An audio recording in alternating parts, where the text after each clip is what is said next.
Hey guys, welcome back to The Readers. I hope you are having an amazing day. Let's get right into the stories. The first one is an entitled people's story. Looking back, I should have seen the warning signs when I first moved into this neighborhood 2 years ago. The pristine lawns that looked like they were cut with nail scissors, the identical mailboxes lined up like soldiers, and the way every single house followed the exact same color palette. But I was 42, semi-retired from my tech company, and looking for a peaceful place to enjoy the fruits of my labor. The house was perfect for me. Large, private backyard with mature trees, away from the street noise, and situated on nearly an acre in what the real estate agent kept calling a master-planned community. The HOA fees seemed reasonable enough, and I figured how bad could it really be? The community center with its swimming pool was a nice bonus, though I noticed during my house tour that the pool looked a bit tired and the water seemed cloudier than it should be. I settled into my new life pretty quickly, working from my home office, maintaining my small garden, and generally keeping to myself. The neighbors seemed friendly enough, though I noticed they all had this slightly nervous energy whenever certain people drove by in golf carts. I soon learned why. The HOA president was a woman everyone just called by her first name, as if she were some kind of local celebrity. She patrolled the neighborhood daily in her white golf cart, clipboard in hand, looking for violations. I watched from my office window as she'd stop at houses, take photos, and scribble notes. She had this very serious, self-important way about her, like she was conducting matters of national security rather than checking if someone's garden gnome was too tall.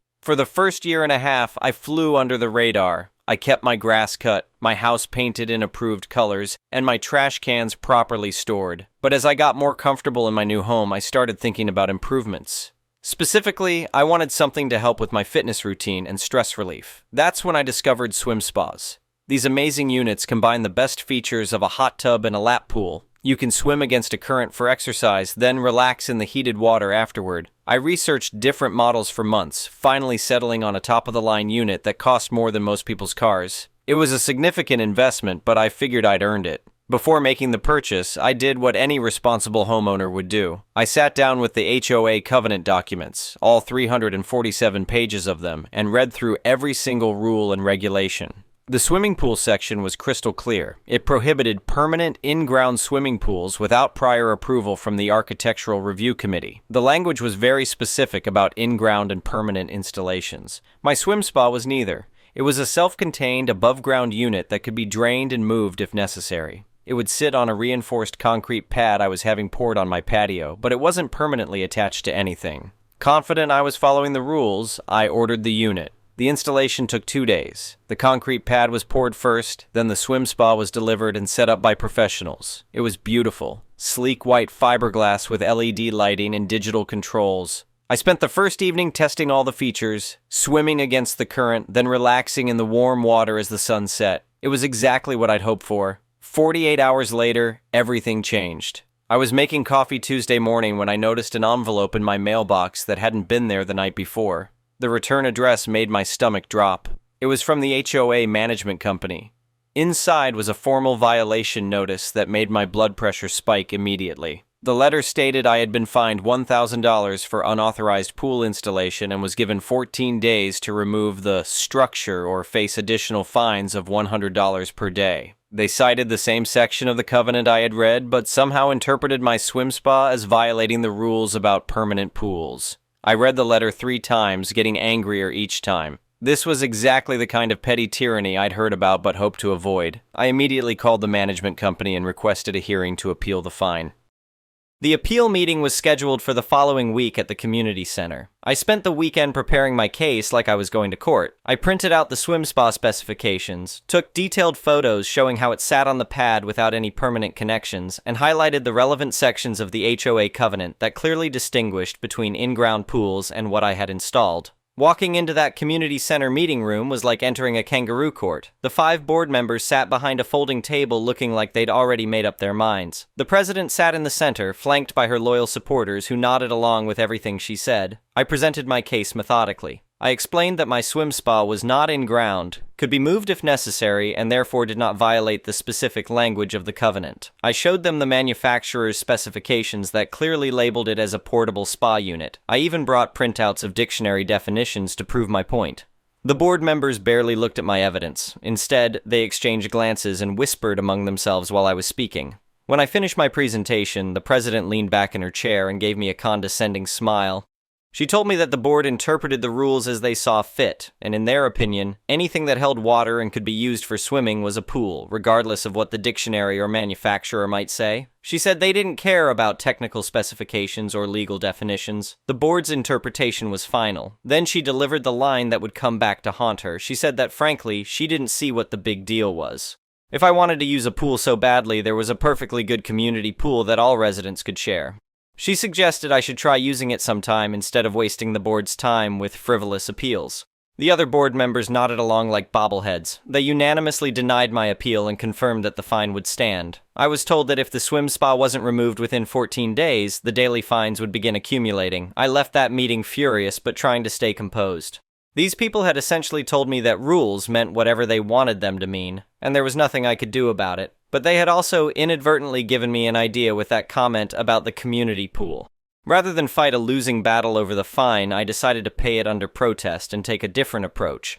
I wrote a check for $1,000 and started making some phone calls. The first was to a lawyer who specialized in HOA disputes. The second was to a private investigator who helped businesses conduct due diligence. As a homeowner in the association, I had certain rights, including access to financial records and meeting minutes. My lawyer helped me draft formal requests for several years' worth of HOA documents. The board was legally required to provide them, though they tried to delay and heavily redacted many pages. What I discovered in those documents was eye-opening. The HOA was in terrible financial shape, primarily due to deferred maintenance on the community pool. The filtration system was failing, the pool surface needed complete resurfacing, and there were major plumbing issues. The total estimated repair cost was over $250,000. Even more interesting was what I found in the meeting minutes. The board had been discussing these problems for months, but kept delaying action because they knew the only way to pay for the repairs was a special assessment that would cost each homeowner thousands of dollars.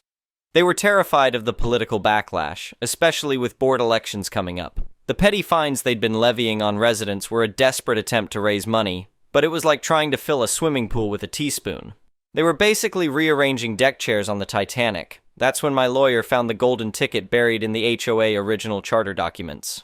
There was a clause that allowed the board to sell corporate assets without a full homeowner vote if it was necessary to avoid insolvency or prevent a special assessment exceeding 20% of the annual budget. The community pool and the land it sat on were technically owned by the HOA corporation as a separate parcel. According to the charter, the board could sell it if they deemed it financially necessary.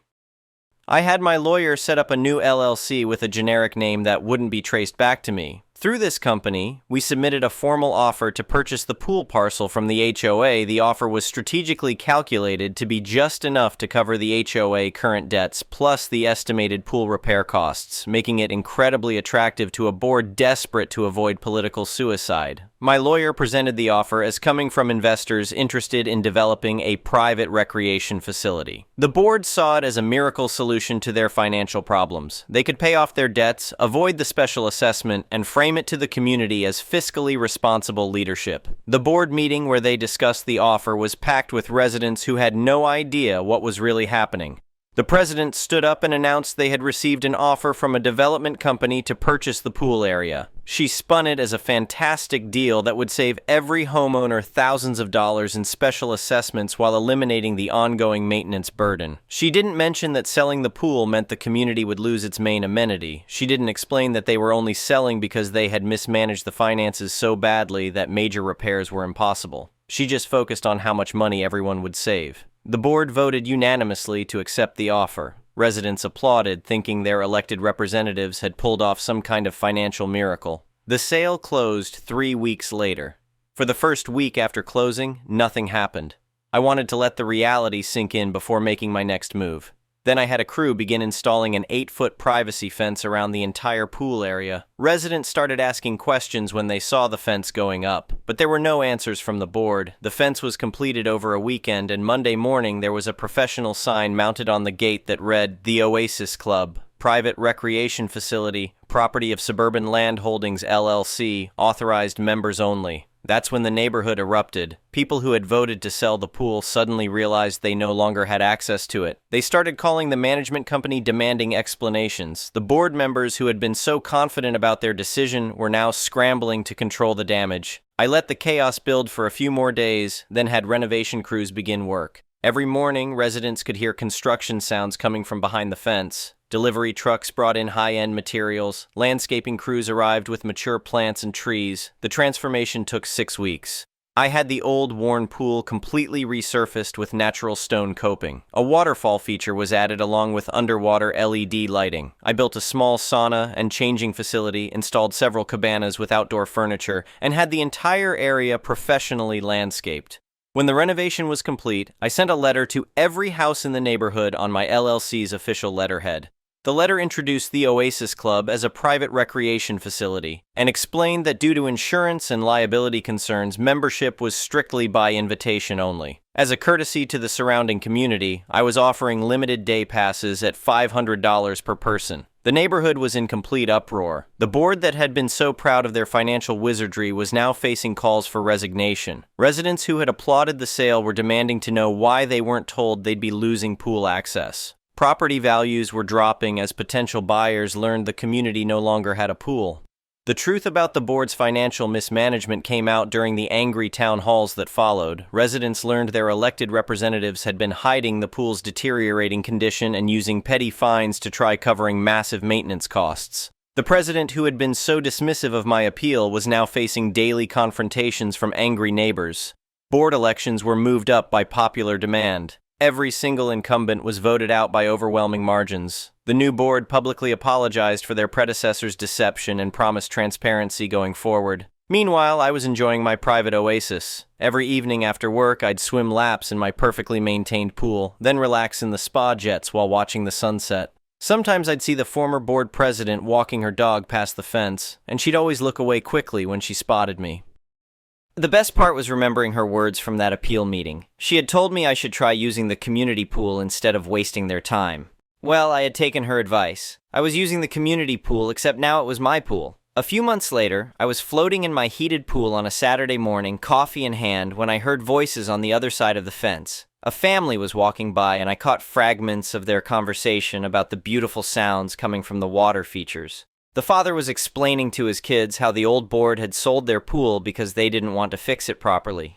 The mother added that the new board was much better and actually listened to residents. I smiled and took another sip of my coffee. The neighborhood was definitely better off without the old board's petty tyranny and financial incompetence. Property values had recovered once word spread about the new, responsible leadership, and I had inadvertently become something of a local legend, though most people still didn't know I was the one who bought the pool. The former president moved away about 6 months after the election. I heard through neighborhood gossip that she couldn't handle the daily reminders of her downfall. Her replacement sent me a very polite letter asking if I might consider allowing limited community access during certain hours, perhaps in exchange for a modest annual fee. I politely declined. Some lessons need to stick. These days, my swim spa still sits on my patio where it's always been. The HOA has never bothered me about it again. The new board seems to understand the difference between reasonable rules and petty harassment. They focus on actual community issues rather than measuring pool heights and counting garden gnomes. I still use my swim spa regularly, but there's something special about my weekend swims in the main pool. As I float there in perfectly heated water, surrounded by lush landscaping and the gentle sound of waterfalls, I often think about that board meeting where they told me to use the community pool. They were right. I should use the community pool. And I do, every single day. Sometimes the best revenge is simply taking someone's advice and following it to its logical conclusion. The former board wanted me to respect their authority and use the community amenities like everyone else. Mission accomplished. The neighborhood learned an important lesson about the kind of people they elect to positions of power. I learned that sometimes fighting petty tyrants requires thinking bigger than they're capable of. And everyone learned that when someone tells you to use the community pool, they better make sure they still own it first. As for what happens next, well, that's a story for another update. Let's just say that my lawyer has been very busy lately, and there might be some interesting developments regarding other properties in the area that certain former board members have been trying to acquire through questionable means. But that's a tale for another day. Right now, I have a perfectly heated pool waiting for me, and unlike some people I could mention, I never have to worry about someone else's arbitrary rules about how and when I can use it. The water's fine, and the company is exactly what I want it to be. Update. 6 months later, the plot thickens. Well, several people asked for an update, and boy do I have one for you. Remember how I mentioned my lawyer had been busy? Turns out there was a lot more to uncover about our former HOA board than just financial mismanagement. About 3 months after the pool situation wrapped up, I got a call from my private investigator. He'd been doing some additional digging into the former board members' activities, partly out of curiosity and partly because some inconsistencies in the HOA documents had caught his attention. What he found was a conspiracy that made the pool sale look like small potatoes. The former president and 2 other board members had been running a side business for years. They would identify properties in the neighborhood that were struggling with HOA compliance, then systematically fine and harass those homeowners until they were desperate to sell. Once the owners were sufficiently worn down, shell companies connected to the board members would swoop in with lowball cash offers. They'd been doing this for almost 5 years, acquiring 7 properties at below-market prices and then flipping them for massive profits. The swim spa fine wasn't just petty tyranny, it was part of a pattern. They were trying to force me out so they could buy my property cheap. The really sick part was how they operated. They would target elderly residents, single parents, and anyone else they thought would be vulnerable to harassment. One elderly gentleman had been fined repeatedly for his lawn not meeting their standards, even though he'd hired the same landscaping company the board president used. They kept moving the goalposts until he gave up and sold to one of their shell companies for $150,000 less than market value. My investigator found email chains between the board members discussing which properties to target next. They had a whole ranking system based on owner vulnerability and resale potential. My house was actually on their list because I was new to the area and they thought I might be easily intimidated. That backfired spectacularly. Armed with this evidence, my lawyer and I contacted the state attorney general's office. They were very interested in what we'd uncovered, particularly since it involved fraud, conspiracy, and abuse of fiduciary duty. The investigation moved quickly once they got involved. The former board members tried to claim everything was legitimate business, but the email evidence was damning. They'd literally discussed how to encourage specific homeowners to sell, including plans to increase fine schedules and enforcement for targeted properties. Last month, all 3 were arrested on multiple felony charges, including conspiracy to commit fraud, abuse of power, and racketeering. The local news picked up the story, and suddenly our quiet neighborhood was in the spotlight for all the wrong reasons. The best part was watching the former president's perp walk on the evening news. The same woman who had lectured me about respecting their authority was now in handcuffs, facing serious prison time.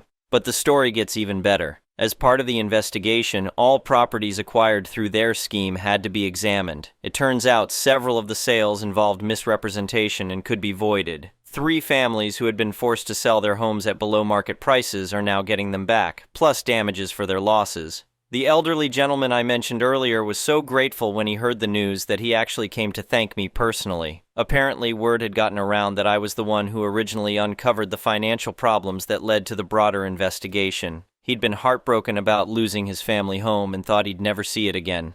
The criminal cases are still working their way through the courts, but the civil suits have started settling. The homeowners who were defrauded are collectively getting millions in damages, most of which will come from seizures of the properties and assets the conspirators acquired illegally. There's also been an interesting development with my pool situation. The new HOA board approached me again, but this time with a very different proposal. They offered to purchase back the pool area at fair market value, which after my renovations is considerably more than I originally paid. I declined, but not because I wanted to be difficult. The truth is, I've grown attached to my private oasis. More importantly, having that daily reminder of what happens when people abuse their power seems healthy for the neighborhood. The new board completely understood and actually thanked me for uncovering the corruption. They've implemented new transparency measures and term limits to prevent anything like this from happening again. Property values in the neighborhood have actually increased since the story broke. Apparently, having a well-publicized example of HOA accountability is attractive to potential buyers. Who knew? I've also had some unexpected visitors. Other HOA victims from around the state have reached out asking for advice on dealing with similar situations. My lawyer has actually started specializing in HOA abuse cases and has a waiting list of clients. The irony hasn't been lost on me that what started as harassment over my swim spa has turned into a cottage industry of helping people fight back against petty tyrants in positions of power. As I write this update, I'm sitting in one of my poolside cabanas, watching the sunset reflect off the water.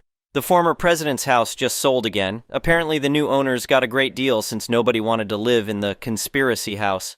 The new neighbors seem lovely and have never once complained about pool noise.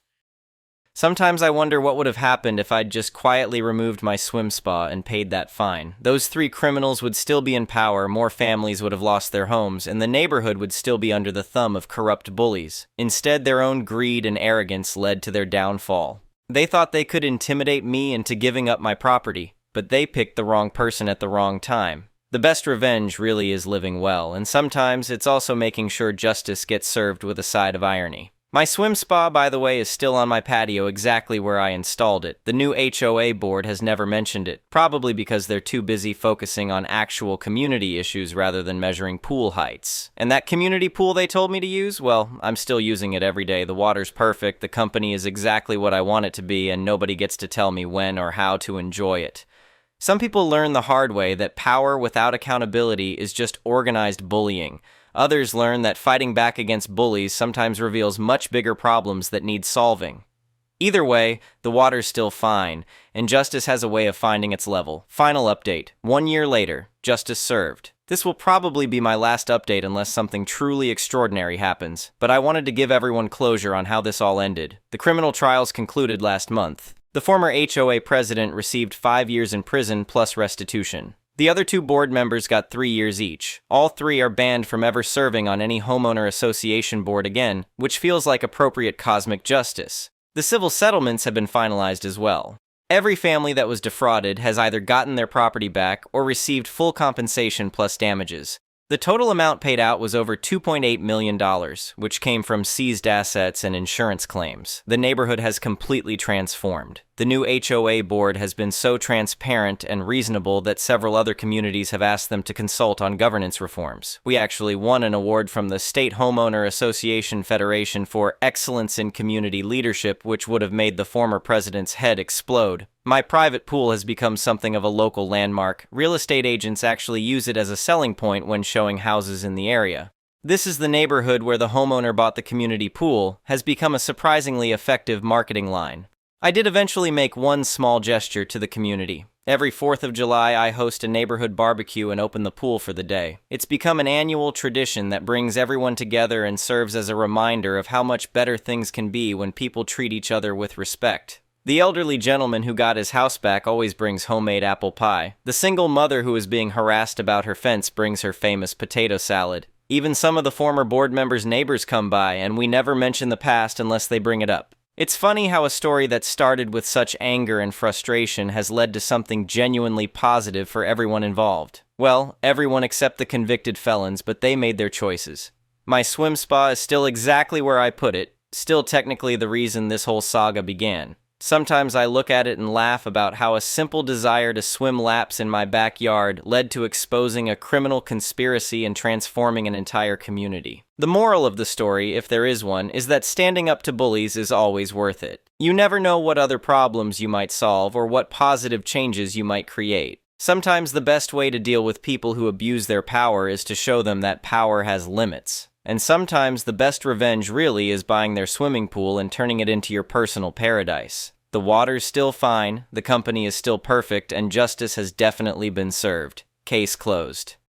The next one is a pro-revenge story. This is a story about a piece of crap receiving their deserved karma several years later. Many years ago, I worked in the lovely career of retail. It's sadly normal for there to be a constant flow of shop scum that make you despise their existence, and there are those that are so horrific that what they do is burned into your mind forever. Fortunately, one of these unforgettable moments allowed me to extract my revenge. I had only worked in retail for 1 year in this newly built store and was starting to settle in. Getting to know the great customers and understanding that some people shouldn't be allowed outside, which being a shy person who hates conflict wasn't the best, but at least one of my customers was an absolutely adorable elderly lady who always made time to talk and was an absolute joy to be with. It had been some weeks since I had last seen her, but one morning I see her car park into the disabled parking bay, as she already has a blue badge. Only this time she hobbled out of the car on crutches with a pot on her leg. I didn't have chance to talk to her yet when a works truck, which did not have a blue disabled badge, pulled into the disabled space next to her and out jumped an early 40s builder with their teenage kid. Well, this little old lady was having none of this and must have absolutely massive balls of steel and stood up to this ignorant builder and politely informed them that they shouldn't be parking there as it's for the disabled and he doesn't have a badge. What happened next? I can't forget. This builder decided the best course of action was to humiliate and insult this poor elderly lady in crutches, accuse her of faking her disability and claim the cast on her leg was a fake and that she probably milks the benefit system for as much money as possible, then walks off putting on an overdramatic fake limp, laughing away with their teenage kid whilst the old lady stood there in shock.